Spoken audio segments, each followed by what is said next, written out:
to Sega Tech Chats. Joe Voyles from Advanced Energy and Matt Haga from Sega Electronics are like race car drivers for power supplies. They want to go faster, or at least switch faster, because then they can pack more power into less space. And that's kind of a big deal when you're measuring power in terawatts. They're here to tell us about how Advanced Energy's new power architectures can meet evolving demands across industries. Thank you both for being here. Great. No, it's truly an honor to be part of this Sacred Tech Chat, and we're certainly thrilled to take everyone on this journey of the evolution of power system architectures that we're going to be talking about here today. Glad to be here, Chris. Thank you for having us. So let's talk about these applications consuming terawatts of power and how we can make those more efficient. So as we entered into the 20th century, the global demand for energy is exponentially rising, propelled by factors such as population growth, urbanization, the adoption of electric transportation, the expansion of data centers supporting digital economy, indoor farming to feed the world, and increasing integration of artificial intelligence. This upward trajectory is expected to continue well into the foreseeable future. And at Advanced Energy, we emphasize the opportunity to address these challenges by offering superior, more efficient solutions that optimize the power system delivery. Before we get started, I just want to, really talk about where we started a couple decades ago. We embarked on a journey to enhance power conversion efficiencies for data centers. And over this period, we made remarkable strides, increasing our power conversion efficiency from 80 to over 96% efficient. This significant improvement in efficiency has dramatically reduced energy waste, resulting in significant cost savings to our customers. These advancements in power conversion have not only bent the power curve of electricity use, but have also made significant contributions to conserving energy within the power grid. But just to start with, this just gives you a brief example of how power conversion was done several decades ago. So linear power supplies started to come to the market in the mid-20th century, gaining popularity in the 1960s and 70s as a common technology for providing AC to DC regulated voltages. The linear power supplies are typically very easy to design. The main drawback of a linear power supply is low efficiency, typically between 50 to 60%, converting low frequency AC input power to DC output power. The increased size and weight of the power supply is amplified by the need of a low frequency, heavy iron core transformer, large heat sinks, and larger filter caps. As illustrated in this example, a 1,000-watt linear power supply operating at 50% efficiency is dissipating half of its power, 1,000 watts, as heat instead of converting it into usable power. Without the development of switching power supplies, the electrical grid would struggle to meet the growing demand for power, putting significant strain on its capacity. Looks like there's a lot of negatives to the older linear type power supplies, but are there any applications that still utilize linear power supplies, and are there any advantages to those? That's a good question. I mean, we do offer linear power supplies. It's probably about 2% of our sales. So there are several applications, whether you're in radar systems or anything that's super sensitive to both conducted and radiated EMI. The linear is not a bad choice. The trade-off is going to be, the wasted energy. So as we look at this, from a switching standpoint, switching power supplies started to gain widespread adoption in the 1970s as technology improved and the advancements over linear power supplies became more apparent. Their primary benefits lie in their high efficiency, typically 80 to 95% efficient, which minimizes energy waste and lowers operating costs. Additionally, switching power supplies are notably smaller and lighter in weight compared to their linear counterparts. So in this example, taking the same 1,000-watt power supply, and if we're at 95% efficient, only 5% of the energy is wasted in heat, thus basically being able to deliver 95% of the power conversion to the load. So these are some of the ongoing engineering initiatives at Advanced Energy aimed at continuous advancements to improve power conversion efficiencies, increase power densities that enable higher reliability designs. So starting with, highly effective topologies and circuits, enhanced magnetic design, improved control theory, and we're market leaders in microcontroller firmware design on the primary and secondary design that greatly reduces the number of components in the power supply. And then we're always looking at advanced packaging, and then obviously we do a lot of thermal modeling. Just wondering if there's a big cost difference these days between traditional silicon and some of the new materials. Early on when these wide bandgap semiconductors came out, like, silicon carbide and GaN, there wasn't a lot of demand, but we're certainly seeing more and more use of these devices, and we're coming down the cost curve. So we're certainly seeing that, and we're using more of these devices in newer designs, and it's getting more competitive than it was several years ago. Okay, so, if you look at all of our innovations over the years have really positioned Advanced Energy as a technology leader, driving power conversion efficiencies up to 98% on several of our new platforms that will soon spin off to new products.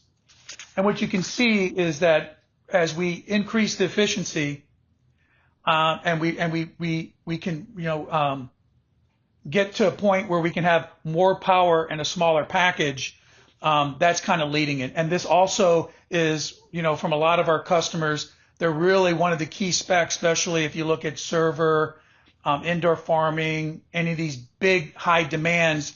They're really wanting to make sure that we're not wasting energy. And how do we do this? I mean, as we continue to improve efficiencies while increasing switching frequencies, results in significant reduction in size. So several of our newer products, can provide over 100 amps of low voltage power conversion in the size of your thumb. So as you see is that as we continue to increase our switching frequency, the size of the magnetics, the size of the filter caps reduce, and it gives us the ability to provide very good power densities for our products. As demonstrated in this chart, we have made significant advancements in elevating power densities. So if you look at those pictures, again, we continue to drive the switching frequencies up to reduce our magnetics and also reduce our filter caps. And it gives us the ability to have a lot more power in a smaller package. Do you expect this curve to flatten in the near term, or are there other materials on the horizon that will allow for future gains in efficiency? So we've got some advanced engineering efforts to really keep pushing that switching frequency up while minimizing your power losses. So I think there's more room there, and we certainly have not seen where we can take the power densities as we go from advanced engineering at ultra high switching frequencies, probably 2-3x where we're at today. And I think the future is going to hold very bright to continue down that power density curve as we get these topologies up at the ultra high switching frequencies. So a major industry challenge revolves around delivering solutions with unity power factor. In practical settings with inductive and capacitive load, power factor often dips well below 1, leading to a phase shift between voltage and current, consequently wasting a significant amount of energy. A simple analogy is to visualize the impact of poor power factor and comparing it to a glass of beer with excessive foam. The power provided by the utility company represents the full glass of beer, and the foam on top symbolizes the wasted energy. And wasted energy you pay for, but is typically dissipated as heat. As a company, we have decades of experience refining power factor correction, seamlessly integrating this technology into our products. Our commitment to energy conservation allows us to enhance our overall efficiencies, reducing costs to our customers, bolster power grid capacity, and minimize environmental impact by mitigating wasted energy. Right. I know we always have a lot of customers that try to save money going with less expensive non-PFC type power supplies, and oftentimes they'll try to get certifications in the European market at above that 100-watt level and just aren't able to do it. So I know there's some restrictions on having non-PFC power supplies in the EU. So that's also something for everyone to keep in mind. Yes. So I'm going to go through some of these common architectures. So if we look at centralized power architectures, the first one that we're depicting here features a separate single-stage AC-DC converter for each output. While effective, this approach tends to incur higher cost, increased size due to the need of individual power supplies on each output. In the second example of centralized power architecture, we showcase our multi-output configurable power supply, which is scalable and output power from 400 to 24 kilowatts. Customers can select chassis according to their power requirements and choose off-the-shelf power modules for each output. This approach bridges a divide between custom and standard solutions, simplifying the process for our customers to assemble a cost-effective multi-output centralized power solution that offers higher efficiency, power densities, with the capability to drive a myriad of different applications with ease. In addition to having a neatly packaged power supply with multiple rails, another huge benefit to modular power supplies is because there's only one front end, it keeps the leakage current low. So this is a great choice for medical equipment manufacturers that are having to keep their leakage current levels lower for their products. Agreed. I think that's an excellent point. So if we look at this, this is a prime example of, and it really talks to what you just said, of centralized architecture, showcasing our configurable modular power supplies equipped with 4 separate output modules integrated into a system. Each module is wired to individual loads, effectively powering the different process steps required for this 3D printer. This serves as just one illustration of a centralized power solution, and our configurable products are highly versatile and capable of meeting a diverse power needs of industrial and the medical applications that you just referred to. And our products for configurable can range anywhere from 400 watts to 24 kilowatts. So if you go to our website to explore, our extensive array of advanced energy power conversion products, seamlessly adapted for centralized power architectures, spanning to the power range anywhere from, literally for really low power, we can go from 10 watts to 24 kilowatts. These products categorized into low power, mid power, and configurable are suitable for a diverse range of applications of centralized power. Yeah, I just wanted to point out that Sager Electronics can fully configure these power supplies for customers at our Louisville location. I know this is also something that Advanced Energy can do in your factories as well, but we do offer that service. Yeah, I think Sager have been working with Sager for over 25 years. Their configuration centers are excellent. You stock cases and modules. You can basically come up with over 2 million different volts and amps combination and get that out of your facility very quickly and get that out to customers, literally probably in 48 hours at pressed. So yes, agreed. I mean, Sager's probably the best at doing these configurations, for our company. And we greatly appreciate the support that you guys provide in that area. So if we look at distributed power architectures, commonly featured a 2-stage design approach, beginning with an AC to DC front end, followed by DC to DC converters closer to the load. Here are several examples of distributed architectures. Our first one utilizes a simple AC to DC front end power supply set up for 48 volt DC bus. The secondary stages employ fully isolated DC to DC converters to step down to lower voltages. While this architecture is still common in telecom and networking, this approach has several drawbacks with the added cost of fully isolated converters for each one of the stages that occupy a lot of space on the printed circuit board. The most common distributed architecture used today often incorporates an AC to DC front end power supply, setting up a 12-volt DC bus. This 12-volt bus powers non-isolated DC to DC converters known as point-of-load converters. These point-of-load converters convert the 12-volt input down to the necessary lower voltage to power a wide array of semiconductors. And it's important that these POL converters are located very close to these devices to meet the ever tight voltage regulation requirements and fast dynamic load response needed for these devices to operate properly. From our perspective, the lower the current requirements, designers typically use power semiconductor ICs with some external components to design their own point-of-load converter.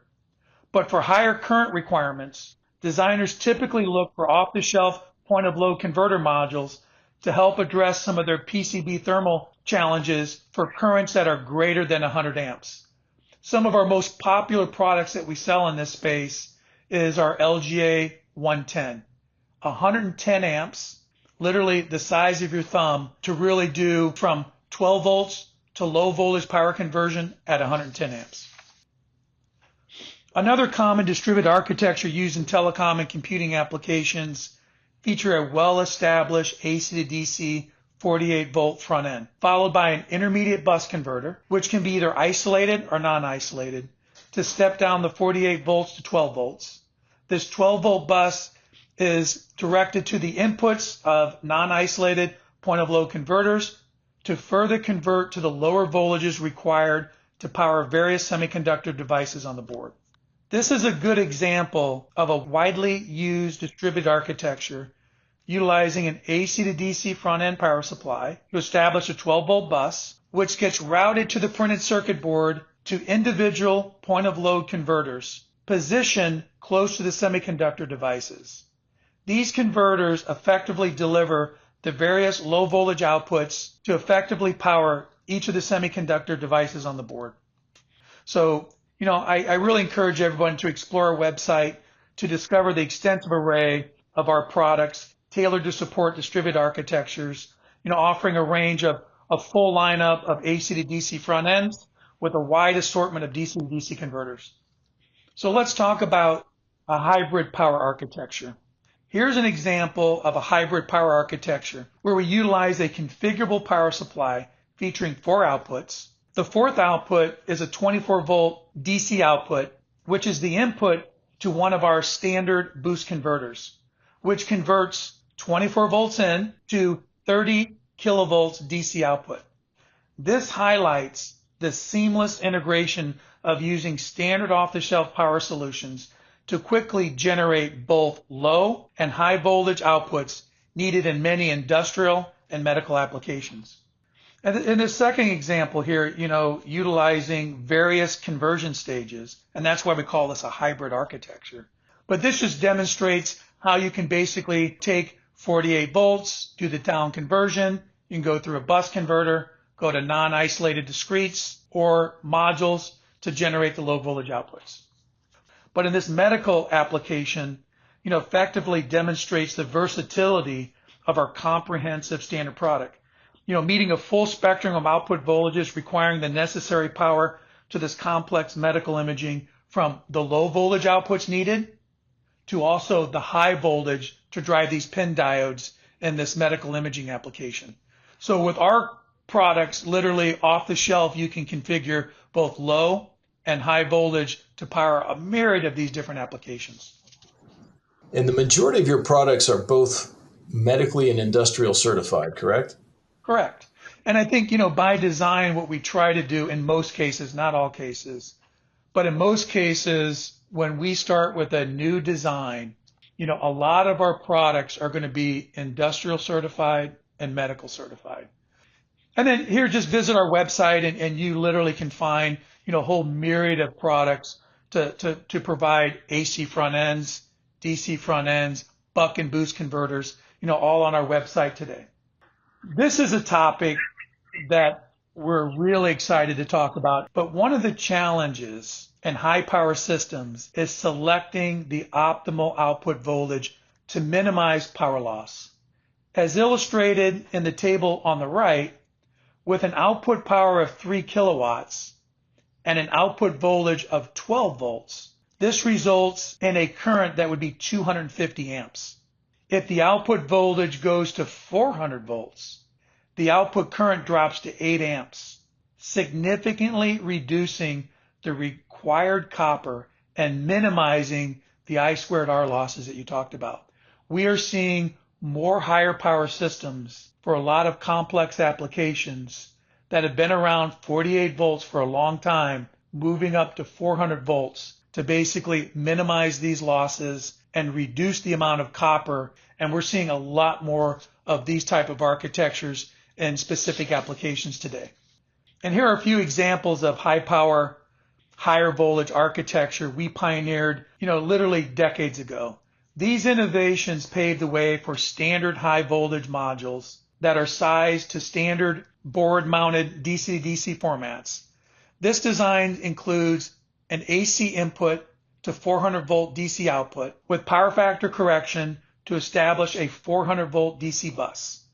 Additionally, we designed a series of high voltage DC to DC converters that can convert 400 volt DC input to lower DC output voltages ranging anywhere from 48 to 3.3. As a result, these high voltage platforms enable high density, low profile designs capable of providing a wide array of power in a smaller package. And then here's an example, of, highly efficient three-phase power system that's 96% efficient with high power factor, delivering 30 kilowatts of power and a 2U power shelf that can easily be scalable to hundreds of kilowatts. And these also, we started at the lower voltages, and as the power requirements go up, the output voltages goes up as well to reduce all that I squared R losses that we talked about. So this application showcases the seamless integration of our power factor correction modules for high voltage DC and our high voltage DC printed circuit board modules, resulting into a high power, low profile design that addresses the demanding needs for a smaller power solution that are highly efficient and deliver higher power densities in this space. And if you can just visualize in this graphic here that you've got this indoor farm and it's high power. And what we've done is we've used high voltage architecture using indoor farming to exemplify the advantage of high power, high voltage architecture. It features a remote power supply located outside the grow room that delivers up to 400 volts DC to LED lights inside a grow room. This architecture eliminates the need for LED drivers on top of the LED lights in the grow room, minimizing heat generation and reducing the dependency on air conditioning. This architecture significantly bends the power curve, saving a tremendous amount of energy, making it ideal and suitable solution for indoor farming. And this same type of architecture, where we're talking about high voltage, can also have the same benefits for applications in high power computing, high power military applications like RF, big semiconductor tools. So these architectures are going to become commonplace when we're talking about kilowatts, if not megawatts, of power needed to deliver and power these systems. And then again, you go to our website and you can find all these high power systems, subsystems, and DC-DC converters all on our website. So from an advanced energy standpoint, our mission is clear. We tackle the world's energy consumption challenges head on, leveraging the expertise of our advanced energy teams worldwide. We innovate high performance products and systems. These innovation solutions not only greatly empower power densities and efficiencies, but also optimize power factor. Align with advanced architectures and innovations, empower our customers, enabling them to overcome some of their most critical challenges. And Joe, it seems like no matter how comprehensive your power portfolio is, there's always a customer that needs something just a little bit different. And I've had the opportunity to work with Advanced Energy on some modified standard parts, and I've been very impressed with the speed and quality of the work of those engineering groups. And this has ranged from firmware modifications to hardware modifications as well. Yeah, I know. Thank you for bringing that up. And we have dedicated engineering teams to adapt and modify our standard products to meet specific requirements.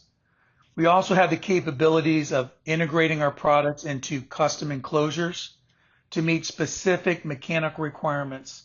And we can really tailor a system that specifically meets your requirements. All right. Well, thank you both. Once again, that's Joe Voyles from Advanced Energy and Matt Haga from Sager Electronics. If you'd like to learn more about Advanced Energy's power solutions, click the links in the description or visit Sager.com and subscribe to our channel to make sure you catch our future videos.